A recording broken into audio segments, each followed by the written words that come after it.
দুদিনীয়া কাৰ্যসূচীৰে অসমলৈ অহা কেন্দ্ৰীয় গৃহমন্ত্ৰী অমিত শ্বাহৰ আজি দ্বিতীয়টো অসম ভ্ৰমণ কাৰ্যসূচী আৰু সেইধৰণে যদি চোৱা হয় আজি কাৰ্যসূচীৰ প্ৰথমটো অনুষ্ঠান CRPFৰ ৮৭ সংখ্যক প্ৰতিষ্ঠা দিৱসত তেখেতে অংশগ্ৰহণ আৰু সেইধৰণে যদি চোৱা হয় সৰুসজাইত অনুষ্ঠিত হোৱা এই বৰ্ণাঢ্য কাৰ্যসূচীৰ উত্তৰ পূবৰ ভিতৰতে প্ৰথমবাৰৰ বাবে গুৱাহাটীত অনুষ্ঠিত হৈছে অধিক জাকজমকতাৰ এই কাৰ্যসূচী অনুষ্ঠিত হ'ব আৰু সেইকাৰণে কেইটামান মুহূৰ্তৰ পিছতে দেশৰ কেন্দ্ৰীয় গৃহমন্ত্ৰীগৰাকীৰ উপস্থিতিৰ প্ৰাকক্ষণত ইতিমধ্যে প্ৰায় প্ৰস্তুতি সম্পূৰ্ণ কৰি তোলা হৈছে সৰুসজাইৰ খেলপথাৰত আৰু দেখিবলৈ পোৱা গৈছে ইতিমধ্যে সৰুসজাইত ৬টাকৈ বিশেষ সশস্ত্ৰ আৰক্ষী বাহিনীৰ কেন্দ্ৰীয় সংস্থাৰ বাহিনীটোৰ তেখেতসকলৰ ৬টা গোটেই তেখেতক অভিবাদন জ্ঞাপন কৰিব আৰু সেই ৬টা গোটত প্ৰায় ১৪০০তকৈ অধিক সেনা জোৱানৰ যি আচলতে তেখেতসকলে অভিবাদন জনাব তাৰ বাবে ইতিমধ্যে সাজু কৰি ৰখা হৈছে অশান্ত জৰ্জৰ সেই অঞ্চলসমূহত বিশেষকৈ শান্ত কৰিবলৈ CRPFৰ যি আচলতে গুৰু দায়িত্ব বা সেৱা সেই সেৱাৰে তেখেতসকলে উদ্বুদ্ধ হৈ আহিছে আৰু সেইধৰণে দেখিবলৈ পোৱা হ'ব আজি প্ৰতিষ্ঠা দিৱসৰ এই বিশেষ দিনটোত কেন্দ্ৰীয় গৃহমন্ত্ৰীগৰাকীয়ে নিশ্চিতভাৱে তেখেতে আজি তেখেতসকলৰ কাৰণে হয়তো ভাষণ আগবঢ়াব আৰু তেখেতক যথেষ্টখিনি উদ্বুদ্ধ কৰিব কাৰণ আমি যদি চাওঁ শেহতীয়া কিছু পৰিঘটনা যদি চোৱা হয় সেইধৰণে কাশ্মীৰ ঝাৰখণ্ড এই অঞ্চলসমূহত বিশেষকৈ CRPFৰ অধীনতে দেখিবলৈ পোৱা হয় এইসমূহ কেন্দ্ৰীয় সশস্ত্ৰ যে আৰক্ষী বাহিনী তেখেতসকলে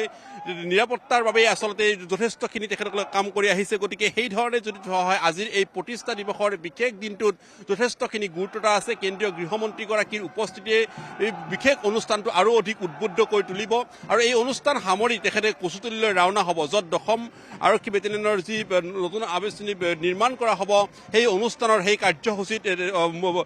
আধাৰশিলা স্থাপন কাৰ্যসূচীত তেখেতে উপস্থিত থাকিব আৰু তাৰ অনুষ্ঠান সাফল্যমণ্ডিত কৰিব গতিকে কেন্দ্ৰীয় গৃহমন্ত্ৰীগৰাকীৰ দুদিনীয়া অসম ভ্ৰমণ কাৰ্যসূচী স্বাভাৱিকতে দেখিবলৈ পোৱা গৈছে আজি দ্বিতীয়টো দিনৰ কাৰ্যসূচী আৰু অধিক সফল কৰি তুলিবলৈ এই মুহূৰ্তত সকলোৰূপে ব্যৱস্থা গ্ৰহণ কৰা হৈছে সৰুসজাইত আৰু দেখিবলৈ পোৱা গৈছে যে কেন্দ্ৰীয় সশস্ত্ৰ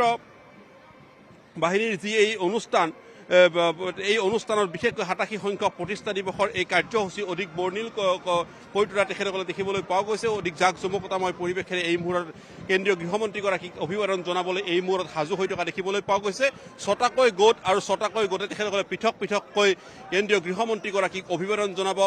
আৰু অভিবাদন জনোৱাৰ কাৰণে এই মুহূৰ্তত সাজু হৈ থকা দেখিবলৈ পোৱা গৈছে এক সুন্দৰ পৰিৱেশ দেখিবলৈ পোৱা হ'ব আৰু সমান্তৰালভাৱে এই কাৰ্যসূচীৰ পিছতে বা এই অভিবাদনৰ অনুষ্ঠানৰ লগতে দেখিবলৈ পোৱা হ'ব কেইবাটাও সমৰ কলাৰে উদ্বুদ্ধ কৰি সমৰ কলাৰ ইয়াত প্ৰদৰ্শন কৰা হ'ব যিসমূহ আচলতে সাধাৰণতে যিসমূহ পৰিৱেশ বা জৰুৰীকালীন যিসমূহ সময়ছোৱাত তেখেতসকলে সন্মুখীন হ'বলগীয়া যিসমূহ প্ৰত্যাহ্বান সেইসমূহক কিদৰে আচলতে নেওচি তেখেতসকলে একমাত্ৰিকভাৱে সুৰক্ষা দি আহিছে নিৰাপত্তা দি আহিছে সেইসমূহ প্ৰদৰ্শন কৰা হ'ব গতিকে সেইসমূহ বিশেষ আচলতে সময়ত এইসমূহ আচলতে দেখিবলৈ সক্ষম হ'ব ইতিমধ্যে দেখিবলৈ পোৱা গৈছে ৰাজ্যৰ গুৱাহাটী মহানগৰীৰ কেইবাখনো আগশাৰীৰ শিক্ষানুষ্ঠানৰ শিক্ষাৰ্থীসকলে এই মুহূৰ্তত অভিভাৱকসকলে এই মুহূৰ্তত ভিৰ কৰিছে কাৰণ এয়া এক ব্যতিক্ৰম দৃশ্য হ'ব কিয়নো উত্তৰ পূবৰ ভিতৰতে প্ৰথমবাৰৰ বাবে গুৱাহাটী মহানগৰত এই কাৰ্যসূচী হ'ব ইয়াৰ পূৰ্বে দেখিবলৈ পোৱা গৈছে ৰাজ্যৰ দেশৰ আগশাৰীৰ কেইবাখনো ৰাজ্যত এইসমূহ কাৰ্যসূচী সম্পন্ন হৈ আহিছে কিন্তু এইবাৰ বিশেষভাৱে অসম বাছনি কৰা হৈছে আৰু গুৱাহাটী মহানগৰীত এই কাৰ্যসূচী অনুষ্ঠিত হ'ব গতিকে আজি এই বিশেষ দিনটো আৰু অধিক সুন্দৰ কৰি তুলিবলৈ এই মুহূৰ্তত অধীৰ অপেক্ষাৰে সকলো এই মুহূৰ্তত বাহিনী বা যি CRPFৰ গোট সেই গোটসমূহে এই মুহূৰ্তত অধীৰ অপেক্ষাৰে বাট চাইছে গতিকে আমি দেখিবলৈ পাইছোঁ পেৰেডৰ অভিবাদন জনাবলৈ সাজু হৈ থকা প্ৰতিটো গোটেই তেখেতসকলে এই মুহূৰ্তত সাজু হৈ আছে কাৰণ কেইটামান মুহূৰ্তৰ পিছতে আৰম্ভ হ'ব আজিৰ এই বিশেষ কাৰ্যসূচী আৰু এই বিশেষ কাৰ্যসূচীলৈকে এই মুহূৰ্তত সাজু হৈ থকা দেখিবলৈ পোৱা গৈছে গতিকে আমি যিহেতুকে কেইবাটাও গোট আছে গতিকে তেওঁলোকৰ সৈতে আমি এই মুহূৰ্তত কিছু কথা পাতিবলৈ চেষ্টা কৰিম कैसा है आज स्पेशल डे है आपके लिए अच्छा लग रहा है इनसे पूछो सर कैसा लगा बहुत अच्छा सर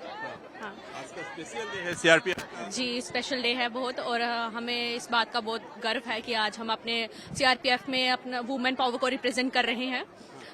असम में फर्स्ट टाइम ये परेड देखने को मिल रही है सबको और मैं चाहती हूँ कि सभी इस परेड को आके देखें असम के वासी जो यहाँ पे रहने वाले हैं क्या देखेंगे यहाँ पे आज परेड होगी जो कि मतलब वो 8-9 सेक्टर हैं जो परेड दिखाएंगे अलग अलग सेक्टर है जैसे जम्मू कश्मीर सेक्टर वहाँ से आए हैं नॉर्थन सेक्टर हो गया, वेस्टर्न सेक्टर हो गया, नॉर्थ ईस्ट सेक्टर, ये सब सेक्टर्स जो है, कोबरा सेक्टर, ये सब हम रिप्रेजेंट कर रहे हैं CRPF को। আপুনি বিচৰা বাতৰি পাব কেৱল নিউজ 18 এপত। নিউজ 18 এপ ডাউনলোড কৰিবলৈ স্কেন কৰক এই QR কোড। গুগল প্লে ষ্টৰতো পাব এই নিউজ 18 এপ।